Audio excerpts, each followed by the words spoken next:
आदिवासी बहुजन समाज में जन्मे उन तमाम महापुरुषों को जिन्होंने गैर बराबरी वाली व्यवस्था के विरोध में बराबरी वाली व्यवस्था कायम करने के लिए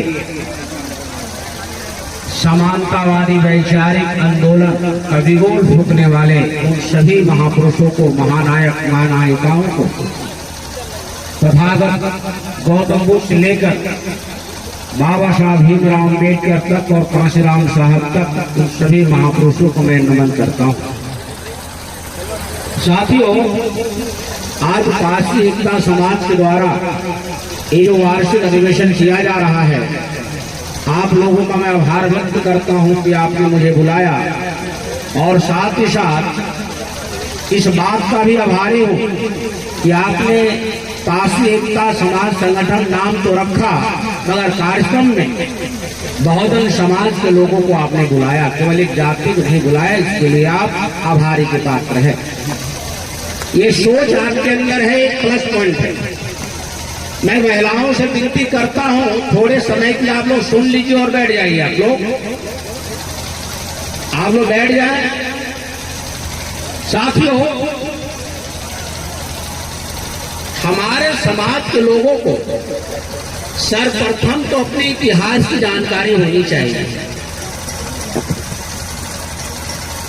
बाबा साहब अम्बेडकर कहते हैं, जो समाज, जो कौम अपना इतिहास नहीं जानता वो अपना विकास नहीं कर सकता। और हमारे लोगों का जो इतिहास है वो गौरवशाली इतिहास है। हमारे लोग राजा महाराजा हुआ करते थे, और जिस जाति के बैनर तले आज कार्यक्रम कर रहे हैं, उनके जातियों में भी बिजली पासे, लाखन पासे, शासन पासे ऐसे राजा महाराजा पैदा हुए। और इन राजाओं का अगर आप अध्ययन करेंगे तो पता चलेगा ये सारे लोग नाग को मानते थे, नाग को पूजते थे, नाग के उपासक थे, अर्थात नागवंशी थे। नागवंशी होने की वजह से नाग के उपासक थे। और नागवंशी कौन है? हम लोग बचपन से दादी नानी के द्वारा एक कहानी सुनते रहे हैं। साथ ही चूंकि हमारा भाषण तो कोई मामला नहीं है, मैं आपको समझाना चाहता हूं कुछ बातें कि हम लोग बचपन में जो कहानी सुनते रहे हैं, जब ये धरती हिलती डोलती थी, भूकंप जब आता है तो धरती हिलती है, तो हम लोग कहानी क्या सुनते थे? ये धरती जो है ये शेषनाग पर टिका हुआ है। शेषनाग पर दादी नानी कहानी बताती है कि शेषनाग पर टिका हुआ है, और जब शेषनाग जब इधर उधर करवट लेते हैं तो धरती हिलती डोलती है। अब शेषनाग पर टिका हुआ है, इसका क्या मतलब है? अब दादी नानी कहानी सुना रही है, इसका मतलब दादी नानी की भी दादी नानी उसको सुनाई होगी, उसके भी दादी नानी सुनाई होगी। इसका मतलब ये बातें पीढ़ी दर पीढ़ी चली आ रही है।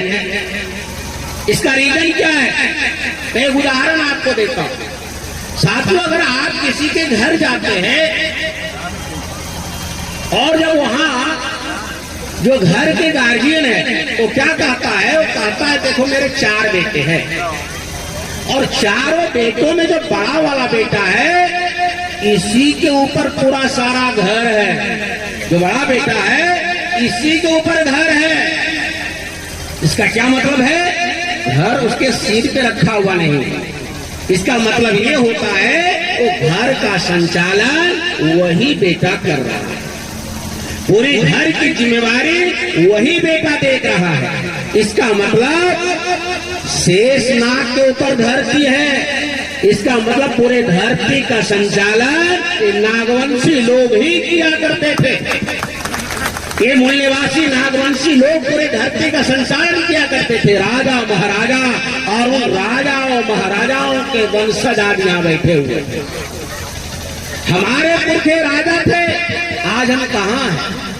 किसने ये दशा बदल दी? किसने ये हालात पैदा कर दिया? साथियों, जब इस देश के अंदर कि हमारे लोग राजा महाराजा थे और बाहर से आए हुए आक्रमणकारी लोगों के साथ हमारे लोगों का संघर्ष है, देवासुर संग्राम, देव और असुरों का संग्राम। देव जो लोग बाहर से आए वो अपने आप को देव कहा, और इस देश के जो नागवंशी मूल निवासी लोग हैं ये असुर। असुर का मतलब असुर, तो सूरा पान नहीं करते थे, अर्थात जो मदिरा और शराब नहीं पीते थे, असुर। ये हमारे लोग असुर थे। एक गौरवान्वित वाली शब्द है, लेकिन आज हमारे सबसे ज्यादा मदिरा और भांग पीने का काम आज हमारे लोग कर रहे हैं। क्यों हालात से पैदा हुआ? सारी चीजों को बारीकी से समझने की जरूरत है। ये जो देवासुर संग्राम हुआ तो उन लोगों ने अपने पुराणों में लिख के रखा। कितना बार हुआ? 18 बार। 18 बार को 18 पुराणों में लिख के रखा। 18 पुराण है। और इन संघर्षों में छल बल कल हर तरीके से उन्होंने तरीका अपनाया और हमारे लोगों को हराने का काम किया। लेकिन हमारे लोग हारे नहीं। एक हारना, एक हार मान जाना, ये दो अलग अलग बातें हैं। हमारे लोग हार गए लेकिन हार नहीं माने। ये लड़ाई उस समय से अभी तक चली आ रही है, आज भी चली आ रही वो लड़ाई। हमारे लोग हार नहीं माने। वही लड़ाई आज 15 बनाम 85 है। वही लड़ाई फॉरवर्ड बनाम बैकवर्ड है। जो देवासुर संग्राम की लड़ाई थी वो लड़ाई आज तक चली आ रही है। ये लड़ाई समाप्त कब होगा एक सवाल है, और समाप्त कब होगा और कैसे होगा? ये समाप्त तभी होगा जब हमारे लोगों को अपने इतिहास पता होगा। इतिहास पता होने से दोस्त और दुश्मन की समझ पैदा होगी। दोस्त और दुश्मन की समझ, जैसे आप लोग फिल्म देखते हैं, सिनेमा घरों में हमारे लोग सिनेमा देखने जाते थे। अब तो लोग मोबाइल पे और कंप्यूटर पे सिनेमा देख रहे हैं, लेकिन पहले हमारे लोग सिनेमा घरों में जाया करते थे। और जब सिनेमा घरों में सिनेमा देखा करते थे तो क्या देखते थे? दोनों भाई बिछड़ गए। जब दोनों बड़े होते हैं खूब उठापटक करता है। उठापटक क्यों करता है? दोनों को पता नहीं है। दोनों को पता नहीं है हम दोनों भाई हैं, क्योंकि बिछड़ गया।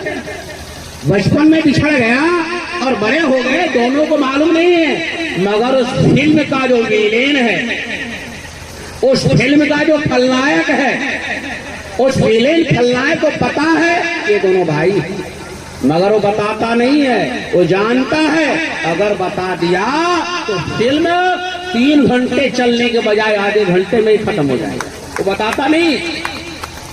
फिल्म 3 घंटे का होता है और 2.5 घंटे तक तो दोनों को पता ही नहीं चलता हम दोनों भाई हैं।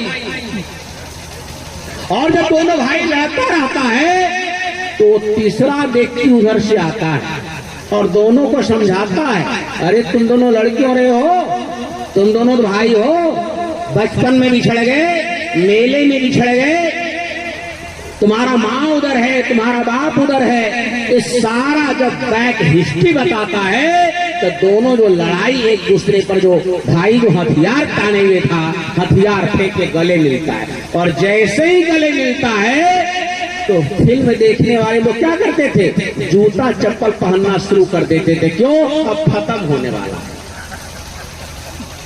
तो जूता चप्पल पहनना शुरू कर देते थे जब खत्म होने वाला है। जैसे ही इकट्ठा हुआ, गले मिला, लगता था फिल्म खत्म होने वाला है। और चूंकि दोनों जब गले मिलते हैं तब समझ में आता है हम दोनों लड़ रहे थे, पिछड़े हुए थे, पता नहीं था।